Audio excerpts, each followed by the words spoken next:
오늘 말씀은 디모데전서 1장 12절로 16절입니다.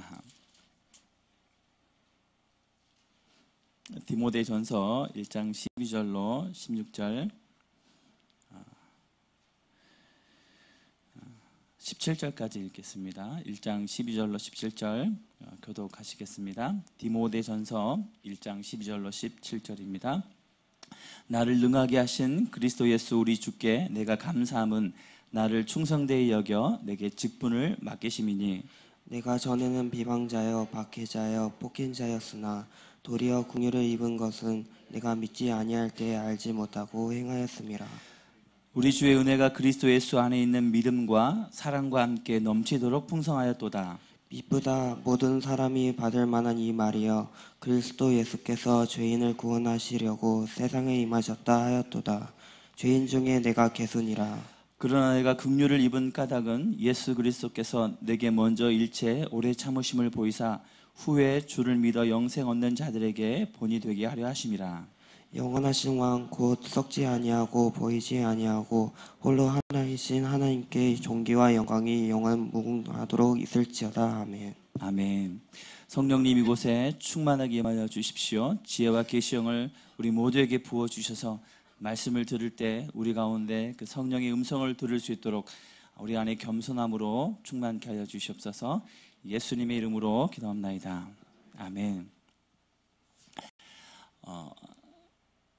회개했기 때문에 구원받을까요? 아니면 구원받았기 때문에 회개할까요?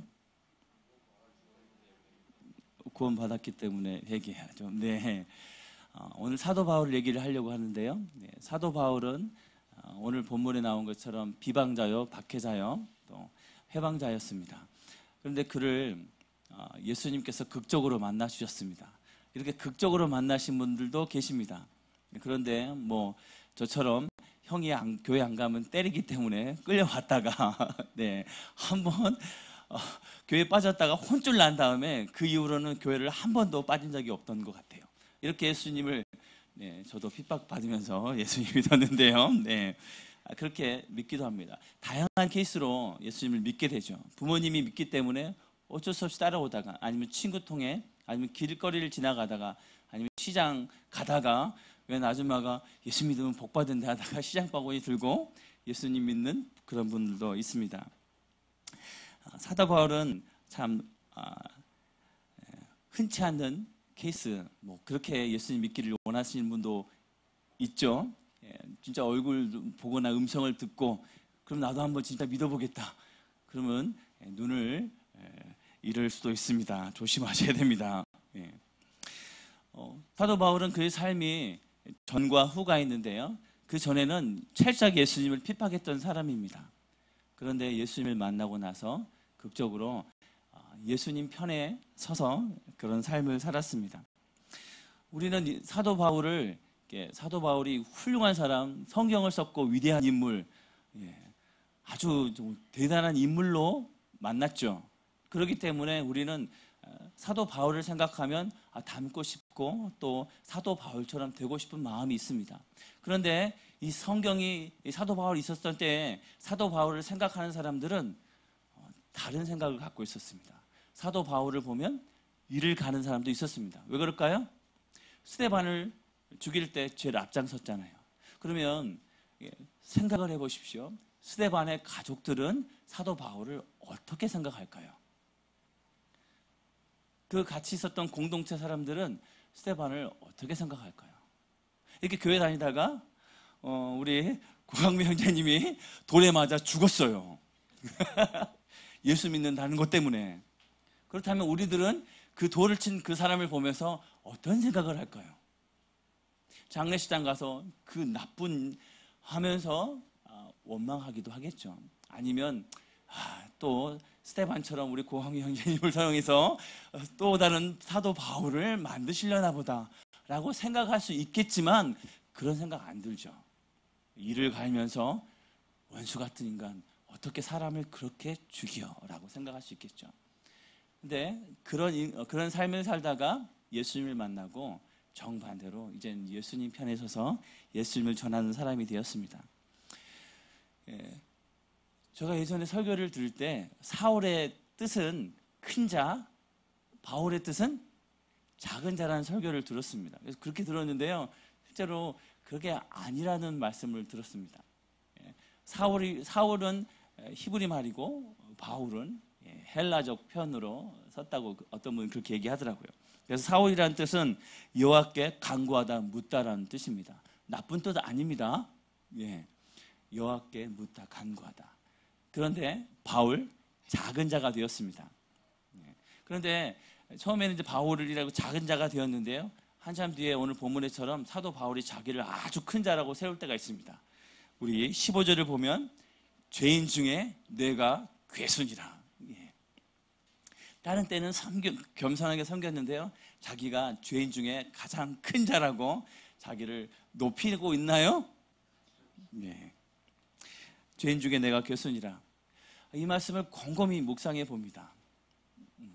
죄인 중에 내가 괴수. 죄인이었는데, 그 중에 가장 악한 죄인이었는데 나를 용서하셔서 이 자리에 있다는 얘기죠. 여러분 자신을 어떻게 평가하십니까? 또 어떻게 표현합니까? 난 하나님의 사람입니다. 난 믿음의 사람입니다.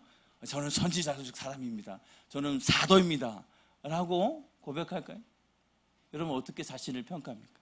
네, 오늘 사도 바울은 그 영적인 아들 디모데에게 자기가 죄인 중에 내가 괴수라고 합니다. 디모데에게 세 가지가 있으라고 얘기합니다. 우리 성경을 보면요, 디모데전서 1장 2절에 보면 믿음 안에서 참 아들 된 디모데에게 편지하노니 하나님 아버지와 그리스도 예수 우리 주께로부터 은혜와 긍휼과 평강이 내게 있을지어다. 그런데 디모데후서에서도 동일하게 똑같이 얘기합니다. 은혜와 긍휼과 평강이 있을지어다. 우리에게 은혜와 긍휼과 평강이 정말 필요합니다. 은혜의 정의가 뭔가요? 오늘 기도했던 것을 응답받은 그 은혜, 정말 감사합니다. 이게 은혜 아닙니다. 은혜는 내가 할 수 없는 일을 하나님께서 하셨다는 거죠. 우리가 예언을 받으면 예언대로 이루어지는 것. 내가 할 수 없었는데 또 내 마음에 어떤 감동을 주셨는데 이루어지는 것. 내가 할 수 없는 것을 이루어주시는 것이 은혜라고 하죠. 긍휼은 뭔가요? 세번역하고 현대인의 성경에 보면요, 자비와 또 불쌍함이라고 얘기합니다. 그러니까 사도 바울은 전에는 사람을 죽이는 그런 범법자였는데 하나님께서 나를 자비로 또 불쌍히 여기셔서 사도로 세움을 받았다는 거죠. 여러분 저를 보면 목사님으로 만났잖아요. 그죠? 그래서 지금의 아주 이렇게 좋은 모습으로, 어떤 분은 뭐 저의 섬기는 모습을 보면 은혜 받았다고, 도전 받았다고 그런 얘기도 하셨는데요. 20년 전에 저를 만났으면, 10년 전에 저를 만났으면 여러분 어떻게 평가하실까요? 그 하나님의 긍휼이 있었기 때문에 제가 이 자리에 있었고, 또 여러분은 10년 전의 모습을 저는 알고 싶지 않아요. 굳이 얘기하지 않아도 됩니다. 목사님 제가 예전에 이런 말씀 안 하셔도 알겠습니다라고 잘 얘기 안 합니다. 때로는 그게 필요할 때도 있는데요, 때로는 선입견 때문에 그 사람을 또 안 좋게 볼 때도 있더라고요. 그리고 평강이 필요합니다. 왜 평강이 필요할까요? 사도 바울은 디모데에게 자기를 본받으라고 했는데요, 뭘 본받으라고 얘기하고 있을까요? 떠오르는 게 뭐가 있을까요? 말씀을 열심히 쓰는 거, 성경 쓰는 걸 본받으라고? 성경을 계속 읽어보면요, 고난을 본받으라고 합니다. 고난을. 네가 보고 경험한 것. 사도 바울과 있으면 멋진 일만 일어나죠. 앉은 자가 일어나고 귀신이 떠나가고 그런 일들만 있습니까? 돌 맞고 매 맞고 맨날 가는 곳마다 핍박받는 것밖에 없었거든요. 그것을 본받으라고 합니다. 그런데 그 가운데 뭐가 필요하다고요? 평강. 누가 주시는 평강이요? 하나님이 주시는 평강. 내가 평강하려고 해서 평강 됩니까? 집에 가면 마음이 평강해지시죠? 우리 자녀들을 바라는데, 아멘. 자녀를 보고 믿지 않는 남편과 아내를 바라보면 마음에 깊은 평강이 그냥 스스로 찾아오잖아요. 어렵습니다. 실제로 평강은 그냥 이렇게 쑥 떨어지지 않습니다. 이제 점점 날씨가 더워지고 있습니다. 네.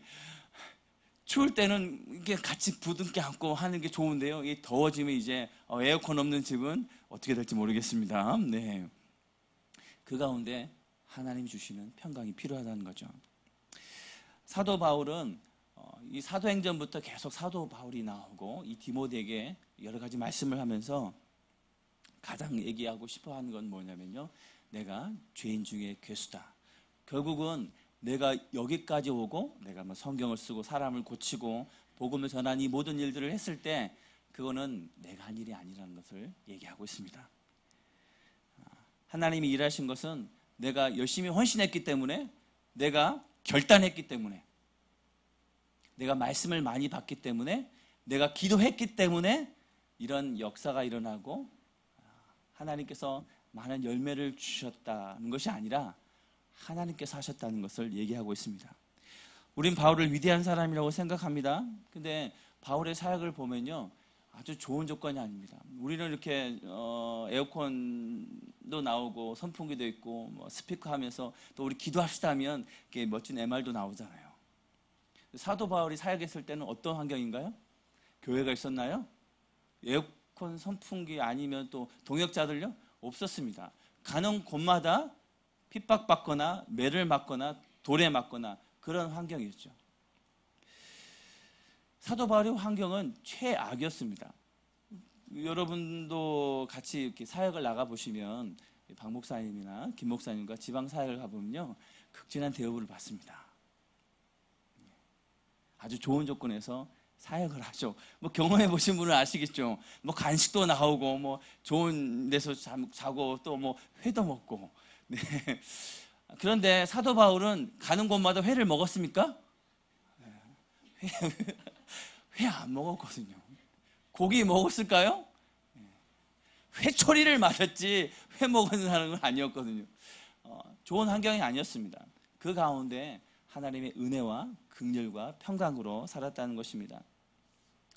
그가 16절을 같이 읽어볼까요? 시작.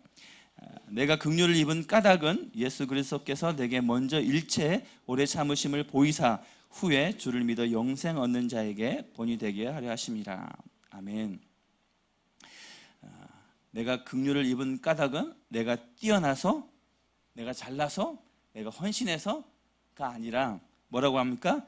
예수 그리스도께서 내게 먼저 일체 오래 참으심을 보이사 라고 합니다. 예수님께서 오래 참으셔서 내가 이곳까지 왔다고 얘기하고 있습니다. 사도 바울은 예수님이 용서하시고 용납하셨습니다. 그 용납함을 예수님뿐만 아니라 사도 바울이 죽였던 스데반의 가족과 동역자들, 또 실제로 예루살렘에 있었던 그때 같이 있었던 모든 공동체 사람에게 용납을 받았습니다. 아멘. 그냥 사도 바울이 예수님 만나고 회개해가지고 돌이켜가지고 사도가 됐나 보다, 그냥 단순한 그런 논리가 아니라 그가 회개한 다음부터 그를 핍박했던 사람들, 그를 증오했던 사람들, 뭐 예수님 믿고 있었기 때문에 증오는 안 했지만 실제로 예루살렘에 사도 바울이 갔을 때 사람들이 안 만나려고 했거든요. 믿지 않았습니다. 그런데 그를 용납하고 받아들이고 이제는 자기를 핍박했던 그 사람의 권위 아래서 같이 섬길 수 있는 그런 용납함을 받았습니다. 실제로 이 위에 계신 분들 와서 막 침을 던지시고 도끼 휘두르시면서 이렇게 막 핍박했던 분들이 계시는데 그분들 보면서 어떤 생각 드나요? 저분들 예수님 믿었으면 좋겠다. 단순히 그런 정도가 아니라 와서 회초리를 실제로 막 몽둥이를 치고 돌을 던졌다고 생각해 보십시오. 그분들을 여러분 받아들일 수 있겠습니까? 여러분 안 싸워 보셨죠? 항상 뒤에 이웃들과 평강으로 사셨죠. 한 번도 싸움질 안 해보시고 한 번도 주먹질 안 해보고 치고받고 싸우면 그 사람과 화해하기 쉽지 않습니다. 그리고 감정이 상하면 화해하기 쉽지 않습니다. 그런 사도 바울을 그때 이스라엘 백성들은 유대에 믿던 그 믿음의 공동체들은 용납했다는 것입니다. 그래서 사도 바울이 이렇게 고백하죠. 로마서 9장에 보면 내 자신이 저주를 받아 그리스도에게서 끊어질지라도 원하는 바로다. 자기가 끊어질지라도 자기 민족들은 구원받고 받았으면 좋겠다고 그렇게 고백합니다. 그 고백하는 이유는 자기가 핍박을 해봤고 용납을 받았기 때문에 그렇게 고백할 수 있는 거죠. 결국 신앙은 다른 것이 아닙니다. 그냥 관념적으로 천국에서 예수님 만나서 이렇게 하나님 이런 분이시다 이렇게 해서 믿음이 성장하고 하나님 이해하는 게 아닙니다. 그걸 보았다면 실제 오늘 삶에서 그 원수 같은 사람과 만나보고 대화해보고 경험해봐서 때로는 내 마음이 찢어져 보고 때로는 내 마음이 깨져 보고 그리고 예수님 마음을 느껴보고 그래서 오늘 우리의 모습이 되어져 가는 것입니다. 사도 바울이 처음에 바로 사도가 된 게 아닙니다. 그가 회개하고 3년 동안 아라비아를 가고 그리고 그곳에서 시간을 보내고 와서 바로 사도가 된 게 아니라 바나바 밑에서 오랜 동안 또 연단과 훈련을 받으면서 그리고 파송받아서 결국은 사도가 된 것이죠. 성경에 나온 사람들 중에 가장 학식이 뛰어난 사람이 누굴까요?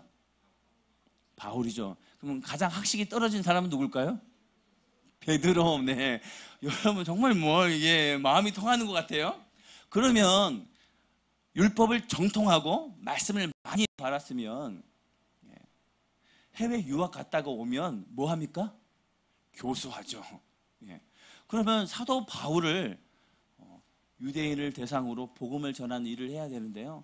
하나님 신기하게 그렇게 많이 배우고 많이 아는 사람을 율법의 율자도 모르는 이방인들에게 복음을 전하라고 보내십니다. 굉장히 비효율적입니다. 일장무식인 베드로를 그냥 보내면 이것저것 모르니까 무대포로 막 전하고 그러면서 좌충우돌 하면 되는데요. 일장무식인 그 베드로는 예루살렘에서 유대인들을 가르치는 그 사역을 하게 되고 많이 배운 사도 바울은 외국으로 막 뺑뺑이를 돌리거든요. 정말 비효율적입니다. 하나님이 일하시는 것은 우리가 생각하는 어떤 효율적, 내가 생각하는 그런 세상의 기준과 그런 흐름에 따라 사역하고 섬기는 것이 아닙니다. 그리고 그가 성령 충만해서 기적을 보이면 사람들이 다 엎드려 절하면서 순종할 거라고 생각하는데요. 사도 바울은 끝까지 고난받으면서 결국은 순교했거든요. 사도 바울의 삶은 그냥 고난의 연속인 삶이었습니다.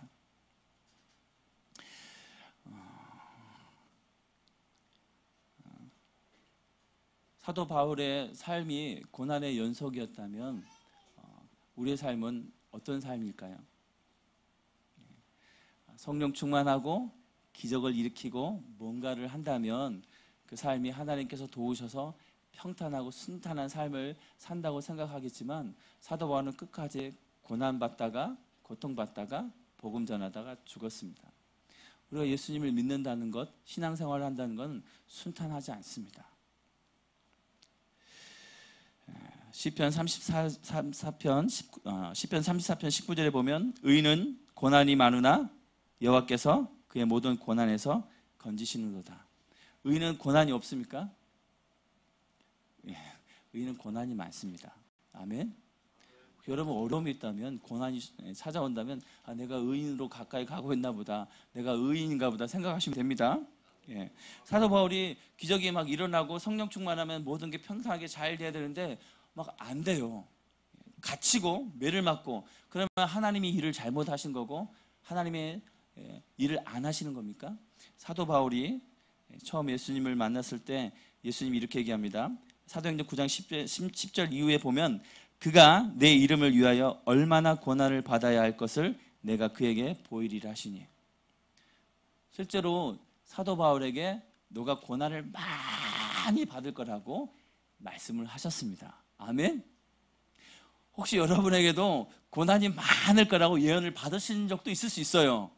근데 사람들은 생각 안 합니다. 까먹죠. 그냥 좋은 거, 네, 위대한 사람이 될 겁니다. 뭐 세계적인 사람이 될 겁니다. 사업이 잘 될 겁니다. 예, 자녀가 잘 될 겁니다. 그런 예언들은 기억하는데요. 고난을 많이 받으실 것입니다. 연단의 시간을 보내실 것입니다. 한 5년 정도 하나님과의 친밀한 가운데 훈련의 시간들을 보내게 될 것입니다. 이런 예언들 받으신 분 계시죠? 예, 저도 받았거든요. 네, 그 예언처럼 되고 있는 것 같기도 한데요. 네, 빨리 파쇄하고 기도하고 있는데요. 사람들은 자기가 받고 싶은 예언의 말씀, 받고 싶은 말씀만 받습니다. 근데 사도 바울의 삶을 보면 예수님이 다 얘기하셨거든요. 복음을 전하고 또 고난도 덤으로 받을 것이다. 시편에서는 의인은 고난이 많다라고 합니다. 그래서 정말 성경에서 말하는 우리가 보면 위대한 믿음의 사람들은 뭐가 많을까요? 고난이 많습니다. 아멘. 예. 사울의 삶은 하나님이 동행하시지만 사단이 동일하게 역사하는 삶을 살고 있습니다.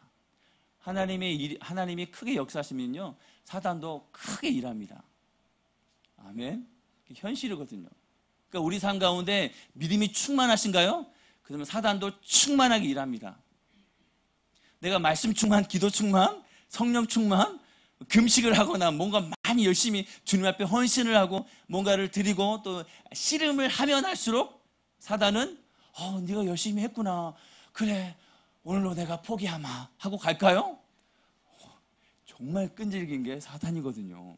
절대 포기하지 않습니다. 언제까지요? 예수님 오실 때까지, 아니면 내가 예수님께 갈 때까지, 둘 중에 한가운데 사단 절대 포기하지 않습니다.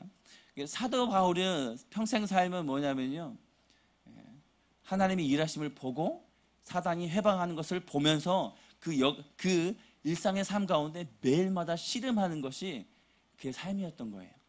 그것을 사도 바울은 믿음의 선한 싸움이라고 얘기합니다. 우리가 간절히 주님께 은혜를 구합니다. 또 성령 달라고 기도합니다. 그런데 우리에게 오는 것은 미칠 것 같은 환경밖에 없죠. 예. 아침에 눈을 떠보면 자녀가 확 변해 있고, 남편이 변해 있고, 아내가 변해 있고, 환경이 확 변해 있나요? 아니에요. 실제로 확 변해지는 때도 가끔 있습니다. 근데 실제로는 바뀌지 않고 더 악해지는 경우가 많이 있습니다. 사도 바울은 삶은 그거를 얘기하고 있습니다.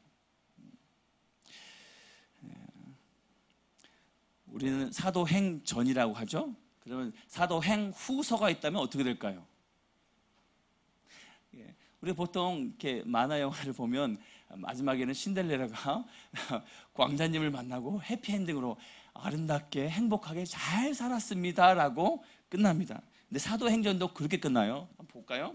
마지막에 28장 31절에 보면 하나님의 나라를 전파하며 주 예수 그리스도께 관한 모든 것을 담대하게 거침없이 가르치더라. 좀 뭐가 멋지게 끝나지 않나요? 제가 목소리 좀 그래서 그런데요. 멋진 성우가 멋진 화면을 딱 하면서 사도 바울이 가르치는 딱 장면을 보면서 담대하게 가르치더라. 빠바밤 하고 사도행전이 끝나면 멋져 보이는데요. 사도행 후서가 있다면 사도 바울은 철저하게 고난받다가 순교하는 모습으로 끝나게 됩니다.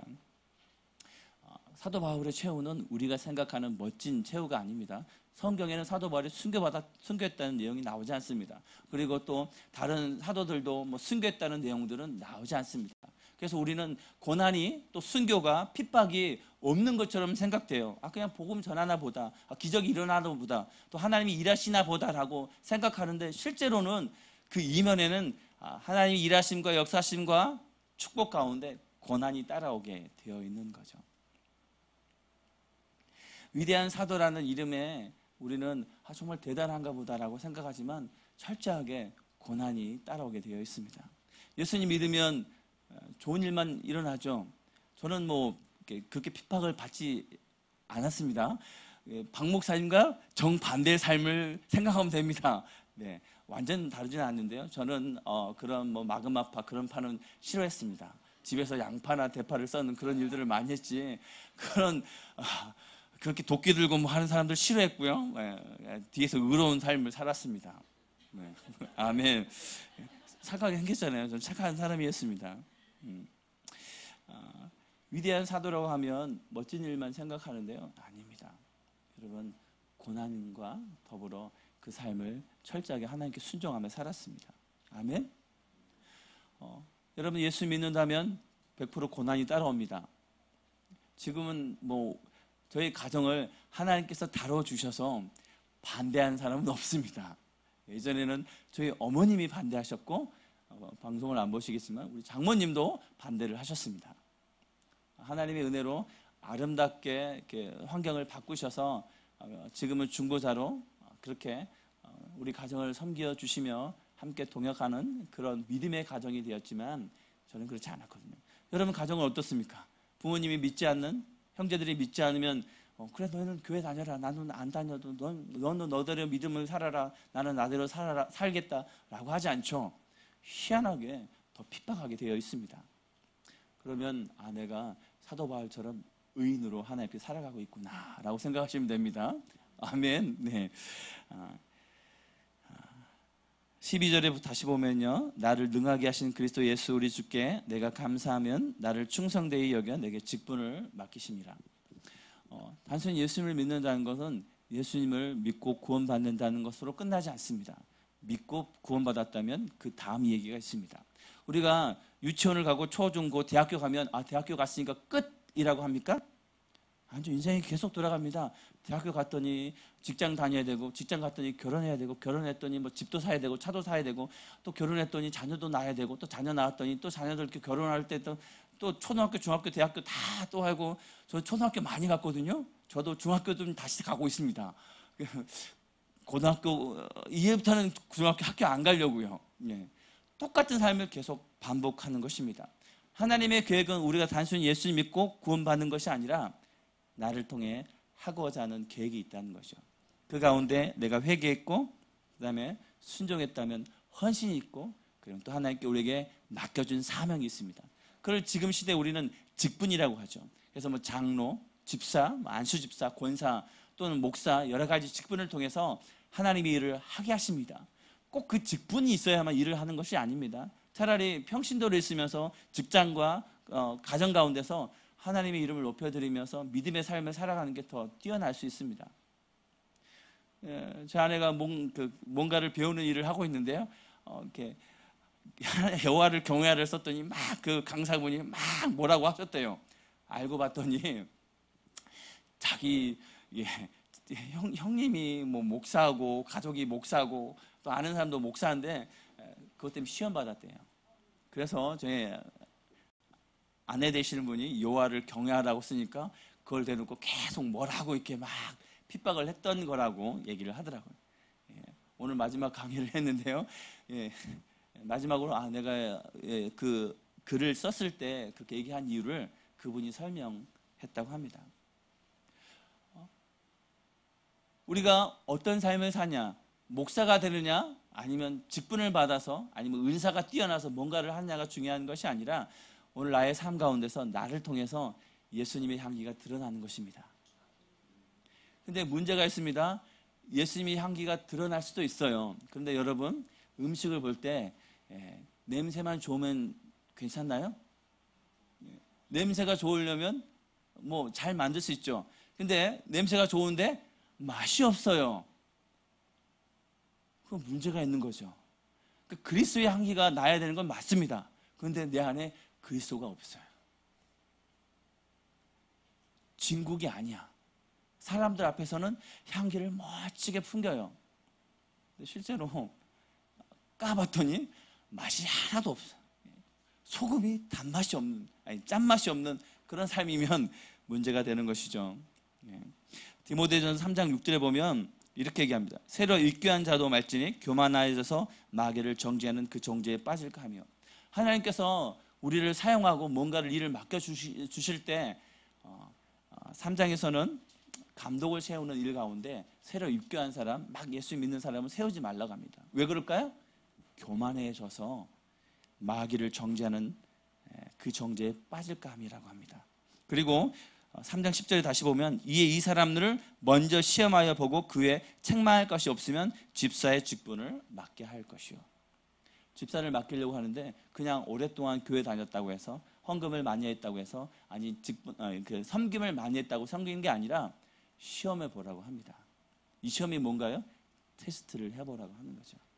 그래서 하나님께서 우리에게 뭔가 복을 주시고 또 뭔가를 이루고자 하실 때는 반드시 테스트가 있습니다. 그냥 세우지 않습니다. 목사가 되는 것도 쉽지 않습니다. 정규 4년 대학교를 나와야 되고요. 그다음에 신대원 3년을 마치고요. 그리고 또 저는 강도사 고시를 보고 또 1년 있다가 또 목사 고시를 보고 그리고 목사가 되었습니다. 수련 과정을 따지면 4년, 3년 뭐 이렇게 제가 뭐 10년 가까이 뭔가를 해야지만 목사가 될 수 있다는 거죠. 그래도 변질합니다. 말씀을 많이 보고 기도하고 앞에 선자로서 뭔가를 해도 그래도 변질되거든요. 그래서 하나님께서 디모데에게 그렇게 먼저 시험해보라고 얘기를 하는 것이죠. 하나님께서 우리 계획 가운데 회개하고 순종하고 헌신하고 그리고 직분을 맡기고 사명을 주십니다. 그거는 우리에게 마땅히 해야 할 일입니다. 고린도 교회에게 사도 바울은 이렇게 얘기합니다. 고린도전서 4장 2절에 보면 그리고 맡은 자들에게 구할 것은 뭐라고요? 충성이라고 합니다. 맡은 자에게 구할 것은 물질, 다른 게 아니라 충성이라고 합니다. 어떤 분은 충만의 3단계를 이렇게 표현했더라고요. 기본적인 충만 5가지. 성령 충만, 말씀 충만, 기도 충만, 은혜 충만, 믿음 충만. 이거는 기본 충만이래요. 그리고 다음 단계 충만은 회개 충만, 전도 충만, 감사 충만, 기쁨 충만, 평안 충만. 이게 2단계. 아주 높은 3단계 충만은요. 순종 충만, 그다음에 충성 충만이라고 표현하셔서 너무 재밌어가지고 제가 보게 됐습니다. 충성은요 처음부터 할 수 없습니다. 군사훈련을 받으면 처음에 훈련소에 들어가면 처음부터 총 주고 쏴바로 가지 않습니다. 4주 동안 열심히 굴리고요. 그 총 한 번 쏴기 위해서 정말 막 뺑뺑이를 굴려가면 고생하면서 그 일을 하게 되거든요. 하나님이 우리에게 뭔가를 맡겨주시고 또 우리 가정에 뭔가를 이루시길 원하신다면 그냥 되어지는 게 아닙니다. 훈련의 과정을 통해서 그 사람을 변화시키는 것이 아니라 누굴 변화시킬까요? 나를 변화시키시는 거죠. 그래서 교회를 오게 되면 모든 게 해결되는 게 아니라 이제 훈련소를 입소했다 생각하시면 됩니다. 아멘. 네. 여러분 처음에 교회 와서 3시간 바로 기도하게 됐죠. 오늘 등록하고 오늘부터 3시간 기도하겠습니다 하고 앉아서 기도하신 분 손 들어 보십시오. 저밖에 없네요. 네. 오자마자 3시간 기도했거든요. 누구도 그렇게 하기가 어렵습니다. 왜냐하면 훈련 받지 못했기 때문에요. 충성은요 크고 작음을 구별하지 않습니다. 마태복음 25장에 보면 달란트 비유가 납니다. 거기에 5달란트, 2달란트, 1달란트 받은 사람이 있는데요. 예수님의 평가는 똑같습니다. 착하고 충성된 종아, 너가 지극히 작은 일에 충성하였으니 라고 얘기하고 있습니다. 5달란트, 2달란트, 1달란트 똑같이 1달란트는 징계를 당했죠. 많이 크든 작든 하나님은 구별하지 않습니다. 오늘 나에게 맡겨준 일에 최선을 다하고 충성하지 않으면요 하나님이 일하실 수 없습니다.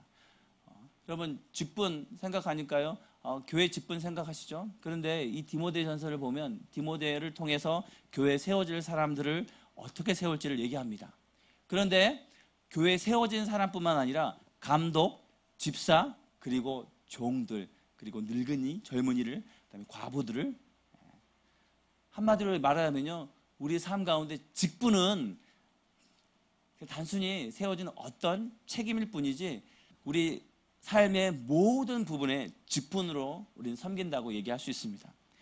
엄마 아빠도요 직분입니다. 사장님, 아니 과장, 부장 그것도 직분입니다. 교회에 있는 일만 직분이 아닙니다. 오늘 우리 삶 가운데 하나님이 맡겨주신 그 지극히 작은 일, 교회 일만 아닙니다.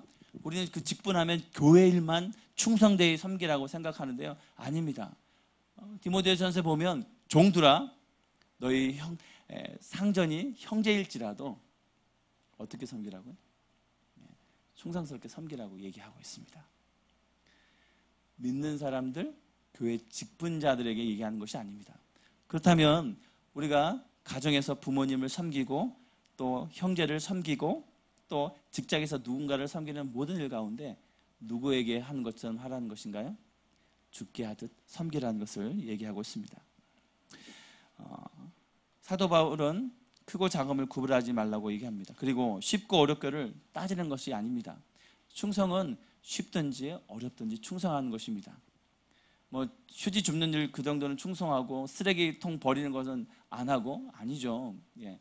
무슨 일을 하는데 쉽고 어렵든 간에 충성하는 것. 그리고 길고 짧음이 아니라 오랫동안 충성하는 것이 중요합니다. 1장 16절을 읽어볼까요? 다시 보면요. 그러나 내가 긍휼을 입은 까닭은 예수 그리스도께서 내게 먼저 일체 오래 참으심을 보이사. 예수님이 그냥 잠깐 참으신 게 아닙니다. 이거 일체 오래 참으심이라고 했는데요. 다른 번역을 보면요. 오랫동안입니다. 오랫동안. 그 오랫동안이 어떤 때까지요? 그 사람이 변할 때까지, 그 일이 이루어질 때까지 오래 참는 것. 충성되는 것은요. 그래서 그 일이 자기에게 맡겨준 일들을 맡을 때까지 충성하는 것입니다. 아멘. 이런 디모데에게 충성됨으로 섬기고 내가 하나님 앞에 사도로 된 것은 하나님의 은혜요 긍휼이고 하나님께서 하신 일이라고 고백하면서 18절을 읽어볼까요? 아들 디모데야 내가 내게 이 교훈으로 명하노니 전에 너를 지도한 예언을 따라 그것으로 선한 싸움을 싸우며 19절까지 읽어볼게요. 믿음과 착한 양심을 가지라. 어떤 이들은 이 양심을 버렸고 그 믿음에 관하여는 파선하였느니라. 아멘. 선한 싸움을 싸우라고 합니다. 무엇을 따라요? 지도한 예언을 따라서 선한 싸움을 싸우라고 합니다. 제가 인터넷에 여러 가지 설교를 1장 18절을 찾아봤더니 예언에 대해서는 안 나옵니다. 네, 어렵거든요. 위험하거든요. 제가 다른 분들은 어떻게 설교했는지 예언을 어떻게 근데 일반 교회에서는 예언을 안 하니까 이 부분을 아예 설교를 안 하셨더라고요. 네. 근데 너를 지도한 예언을 따라서 선한 싸움을 싸우라고 합니다. 그리고 19절에 보면 믿음과 착한 양심을 가지라고 합니다. 어떤 이들은 이 양심을 버렸고 그 믿음에 관하여는 파선하였느니라. 이 믿음은 어떤 믿음일까요? 그냥 단순히 하나님 예수님이 하나님의 아들이요 우리를 위해 구원하신 구원자입니다. 이걸 얘기할까요?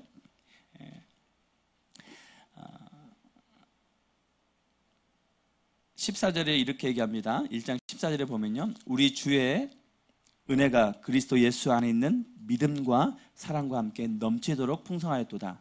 예수 안에 있는 믿음, 확대 번역 성경에서 이렇게 해석했습니다.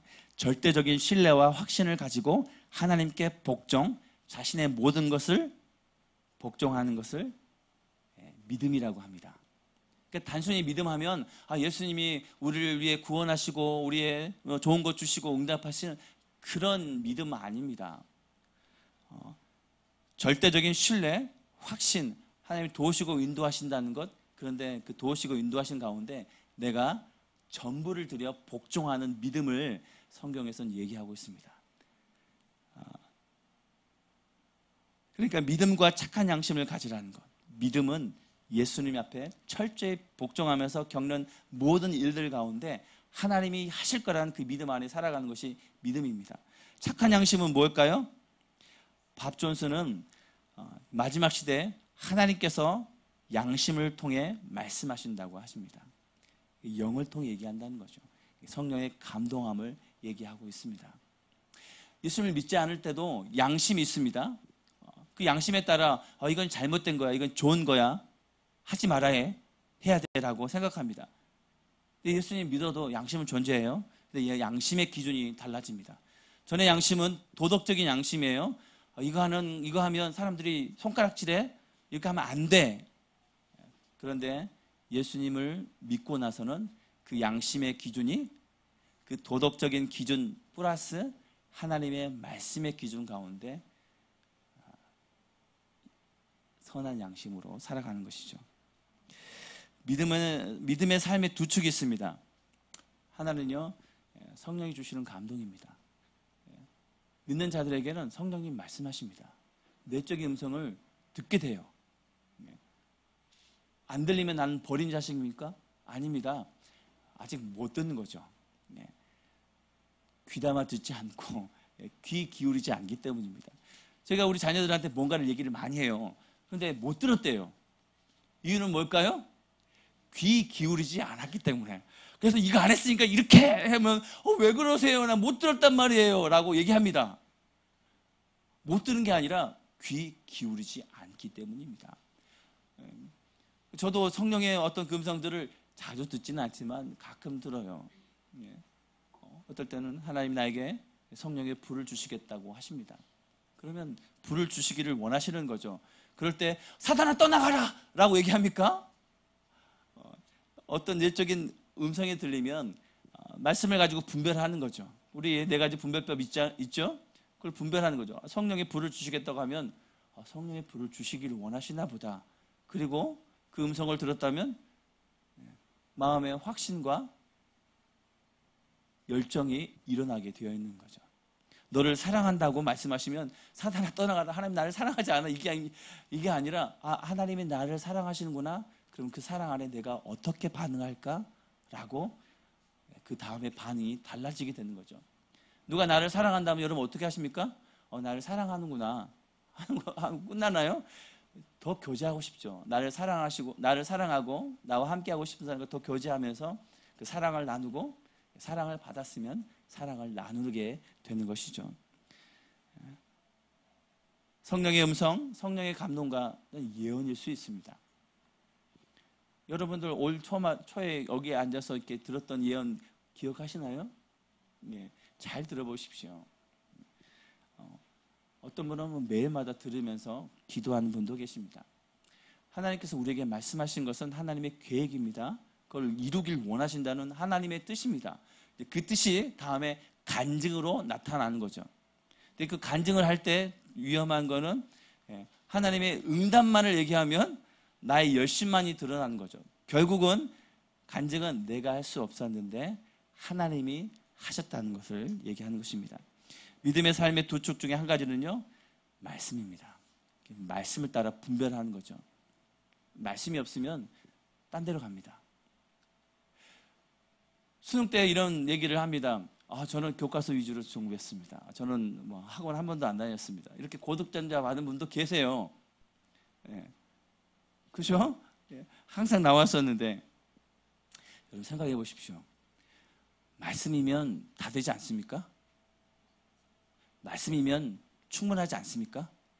그죠? 아멘? 말씀이 부족한가요? 말씀으로 안 되나요? 근데 왜 은사가 필요한가요? 또 옆에 중보 기도가 필요한가요? 또 왜 찬양이 필요한가요? 말씀이 살아 역사가 홍과 영과 골수를 쪼개서 새롭게 하시는데 왜 다른 게 필요한가요? 그 교과서 위주로 공부했던 그 친구를 보면 됩니다. 교과서 위주로 공부해도 충분하다는 얘기예요. 그런데 교과서 위주로 공부를 했는데 자기가 안 되니까 과외를 받는 겁니다. 안 그런가요? 안 되니까 과외를 받는 거죠. 결국은 우리가 신앙생활을 하면서 말씀으로 충분한데 말씀이 부족해서가 아니라 내가 그 말씀을 다 받아들이지 못하는 거죠. 그래서 은사가 필요하고 기도가 필요하고 또 다른 하나님의 도우심 여러 가지 종류들이 필요하다는 것을 얘기하는 것입니다. 말씀이면 충분합니다. 아멘? 그래서 제일 먼저 뭘 해야 될까요? 말씀 충만. 은사 충만이 아닙니다. 말씀 충만이면 됩니다. 아멘? 여러분 어떤 은혜가 가장 내 삶 가운데 크게 역사합니까? 예언을 받아서? 아니면 기도 사역을 해서? 곰곰이 저의 삶을 보면요, 물론 그런 어떤 도우심을 통해서 변화되고 새로워지는 것도 있습니다. 그런데 가장 중요한 것은요, 말씀이 내 삶에 들어와서 내 마음을 흔들고 쪼개고 깨었을 때 제가 달라지는 것을 경험합니다. 그래서 고난받을 때, 힘들 때, 어려울 때 뭐가 떠오릅니까? 말씀이 떠오르는 거죠. 골로새서 2장 18, 19절을 제가 읽어볼게요. 누구든지 일부러 겸손함과 첨사 숭배함을 인하여 너희 상을 빼앗지 못하게 하라. 저가 그 본 것을 의지하여 그 육체의 마음을 쫓아 헛되이 과장하고 머리를 붙들지 아니하는지라. 온몸이 머리로 말미암아 마디와 힘줄로 공급함을 얻고 연합하여 하나님이 자라게 하심으로 자라느니라. 이 말씀을 다시 보면요, 머리를 붙들지 아니함으로 라고 얘기하고 있습니다. 여러 가지 은사와 능력과 하나님 일들이 있는데요, 머리를 붙들지 않는 것. 교회의 머리는 누굴까요? 박조수 목사님이요? 아닙니다. 교회의 머리는 예수님입니다. 골로새서 2장 18절에 그 얘기를 합니다. 너희가 머리를 붙들지 아니함으로 온몸이 머리로 말미암아 마디와 힘줄로 공급함을 얻고 연합하여 하나님이 자라게 하심으로 자라느니라. 머리를 붙들면 어떻게 된다요? 힘을 공급받고 연합해서 하나님이 자라게 하심을 따라 자라게 된다는 것을 얘기하고 있습니다. 우리가 붙들어야 될 것은 뭔가요? 믿음의 주에 온전케 하시는 예수님을 바라보고 그 머리 대신 예수님을 붙잡는 거죠. 예수님을 붙잡는 거는 기도하면서 예수님 찾아오셨어요 하면서 그 다리를 붙잡고 옷자락 잡는 것도 있을 수 있지만, 예수님이 하신 그 말씀을 붙잡는 게 붙잡는 것입니다. 아멘. 그 말씀으로 우리가 자라게 되는 것이죠. 결국 예수님이 우리 머리 되시면 우리는 뭘까요? 어떤 분은 목사님은 목이라고 합니다. 성도들과 예수님 연결해 준다. 그건 아닙니다. 우리 모든 각지체가 몸의 한 부분입니다. 목과 눈, 다리, 손, 장기 여러 가지 위치가 있을 수 있겠죠. 그런데 누구에게 공급을 받고 누구의 지시를 따라야 됩니까? 예수님, 머리 대신 예수님의 공급을 받고 그 말씀을 따라 살아가야 되는 것을 말하고 있습니다. 그리고 디모데후서 3장 14절 읽어볼까요? 우리 뒤로 넘어가서 3장 14절 같이 읽어보겠습니다. 3장 14절. 그러나 너는 배우고 확신한 일에 거라. 너는 내가 누구에게서 배운 것을 알며 15절. 또 어려서부터 성경을 알았나니 성경은 능히 너로 하여금 그리스도 예수 안에 있는 믿음으로 말미암아 구원에 이르는 지혜가 있게 하느니라. 아멘. 뭔 일에? 배우고 확신한 일에 거하라고 합니다. 다른 것이 아닙니다. 은사에 거하고 섬김에 거하라고 하는 것이 아니라 배우고 확신한 일에, 네가 보았고 말씀을 보았고 깨달았고 들었던 그 말씀에 너희가 뿌리를 내리라고 말씀하십니다. 15절에 보면 그래서 어려서부터 성경을 알았나니 라고 얘기를 합니다. 성경은 능히 너로 하여금 그리스도 예수 안에 있는 믿음으로 말미암아 뭐라고요? 구원에 이르는 지혜를 있게 하느니라고 말씀하고 있습니다. 사도 바울은 다른 걸 소개하지 않고 말씀 가운데 그 말씀을 통해서 너희가 자라나고 든든하게 서가고 선한 싸움을 쌓을 수 있다라고 얘기하고 있습니다. 싸움이 더 클수록 그 말씀 안에 거하지 않으면요, 힘을 낼 수가 없습니다.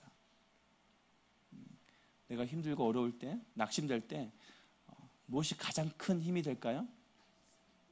예수님이 주신 말씀입니다. 그 말씀을 붙잡을 때 이길 수 있습니다. 디모데가 보고 배우고 확신한 것은 무엇입니까? 평생 사도 바울은 고난받았거든요. 어떤 여유와 넉넉함이 아닙니다. 고난을 통해서 내가 보고 배운 것, 고난을 통해서 보았지만 그냥 너무 힘든 삶이네요, 어렵네요가 아니라 그 가운데 은혜가 있고 하나님의 긍휼하심이 있고 하나님의 그 평강이 있다라는 것을 디모데에게 말씀하고 있습니다. 인생은 그래서 그냥 배우는 것이 아닙니다. 시간을 통해서 배웁니다. 사건을 통해서 배웁니다.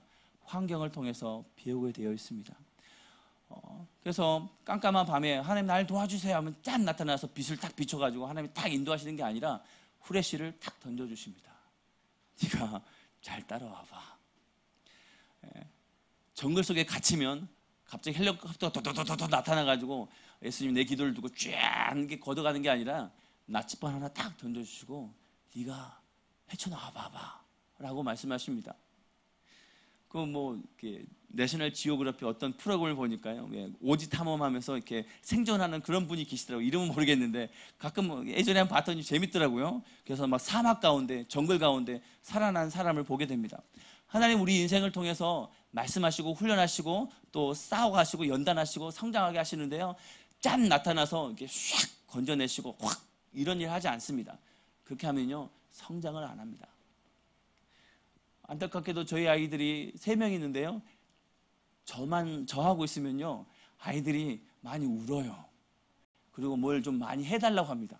그래서 왜 엄마랑 있을 때는 스스로 척척척척 잘하는데 왜 나만 가면 애들이 울고 징징거리고 그럴까?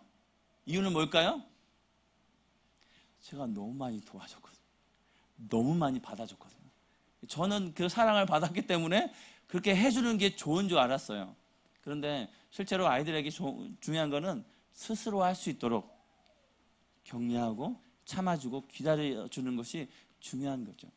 우리 인생 신앙 가운데 여러분 어떤 고난이나 어려움을 겪고 있습니까? 그러면 하나님 나를 이렇게 헬리콥터로 아니면 또 위에서 딱 건져내듯이 건져달라고 그렇게 기도할 수 있죠. 하나님 그렇게 일하지 않습니다. 견디고 인내하라고 말씀하십니다. 그리고 가운데 하나님의 값진 열매가 있습니다. 아멘. 저희도 옥상에도 화분에 뭔가를 심어놨습니다. 그냥 이렇게 상추를 몇 개 뿌려놓고 물을 줬더니요, 한 2주 있다가 요만한 싹이 났습니다. 할렐루야.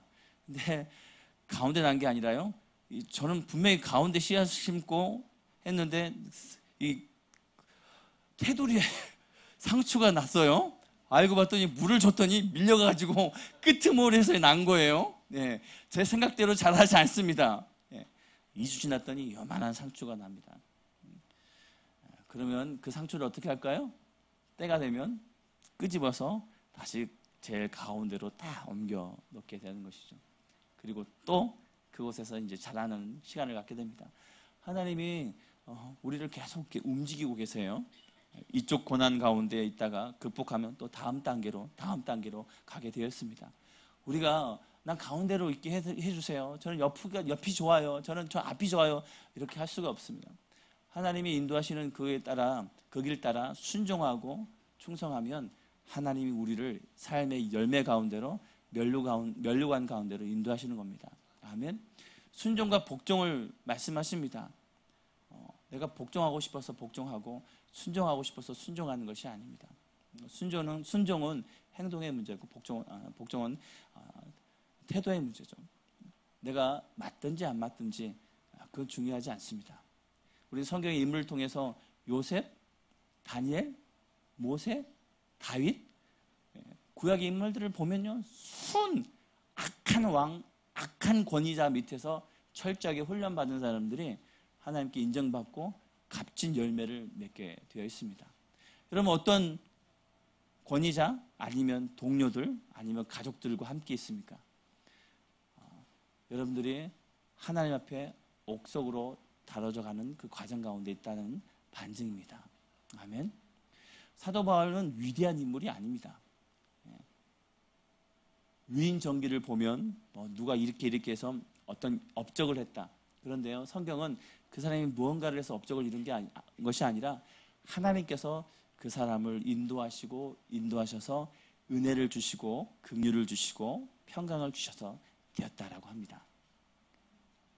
그래서 배우고 확신한 일에 거하라고 합니다. 그리고 믿음과 선한 양심을 가지고 선한 싸움을 하라고 말씀하고 있습니다. 오늘 우리 삶 가운데 하나님 이거 내가 벗어나게 해주세요. 회피하게 해주세요. 그냥 지나가게 해주세요가 아니라 하나님 그 폭풍 가운데서 내가 인내하고 싸우고 견딜 수 있는 믿음을 달라고 기도하십시오. 아멘. 믿음 달라고 기도하면요, 문제를 해결해 주시는 것이 아니라 믿음을 보일 수 있는 환경을 열어주십니다. 다른 것이 아닙니다. 하나님을 우리가 믿음의 사람으로 또 하나님의 좋은 군사로, 좋은 일꾼으로 세워지길 원하시는데 그냥 되어지는 것이 아닙니다. 아멘. 말씀 안에 거하십시오. 그리고 성령의 음성에 귀 기울이는 저와 이름이 되기를 축복합니다. 우리 함께 기도할까요?